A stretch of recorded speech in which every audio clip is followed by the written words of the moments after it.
And for more on that meeting between Emmanuel Macron, the French president, Keir Starmer, the British Prime Minister, also the leaders of Italy, of Germany, we can cross now to the Élysée Palace in central Paris to speak with our reporter, Keir, who's been following that meeting, that press conference, very closely for us.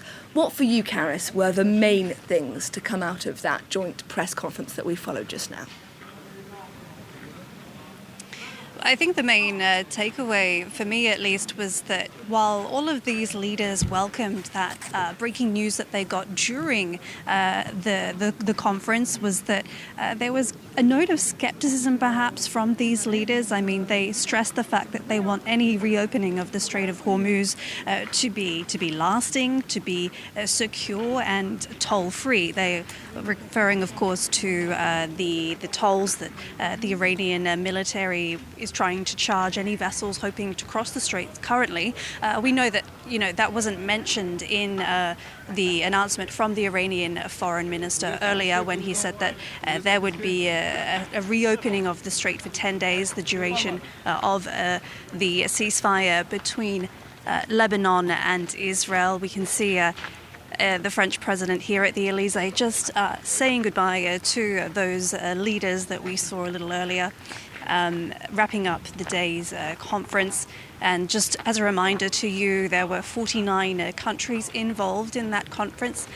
Keir Starmer, notably, along with Friedrich Merz, the German Chancellor, made a point of noting how there was such unity to come out of that meeting, that everyone who was participating was agreed on the fact that this is a good thing, that there needs to be an effort, a multinational effort to go and ensure the safe passage through this strait, even following the announcement from Iran that they were going to reopen the strait.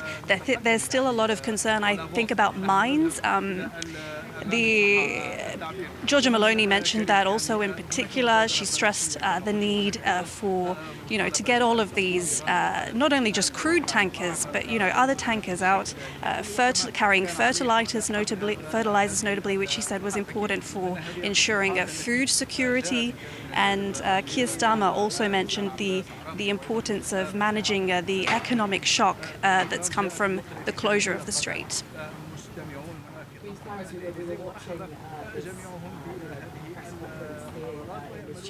It has to be said that an idea of a very relaxed Keir Starmer, a very relaxed Emmanuel Macron, quite pleased with the outcome of today's talks. Was that a sense that you had being in the room listening to this press conference?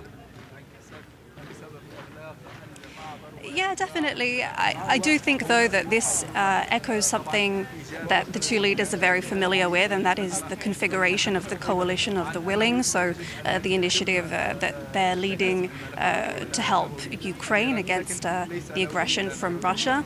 So, Keir Starmer and Emmanuel Macron, they weren't fish out of water here. And I think that the Élysée in particular is keen with the arrival also of Meloni and Merz to show that this is Europeans coming together to assert their interests. As you mentioned earlier, Merz said that this cannot be a transatlantic stress test.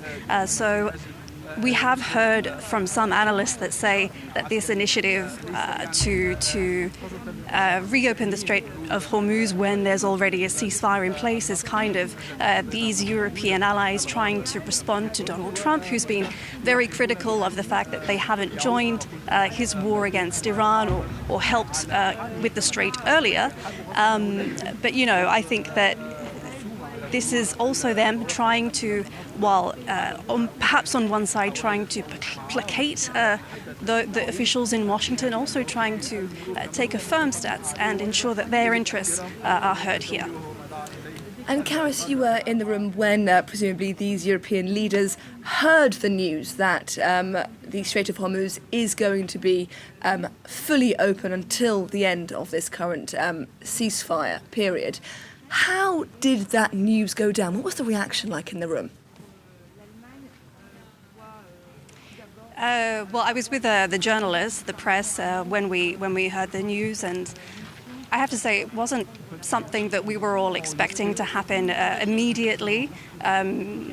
though it is a logical step from the Iranians, as they said from the beginning when the ceasefire did go into place with the US. They said that part of this ceasefire deal that they struck with Washington was that cessation of hostilities would happen in Lebanon, which of course we know didn't happen immediately, and so that is why they refused to lift their blockade of the Strait of Hormuz and to let ships pass through there freely.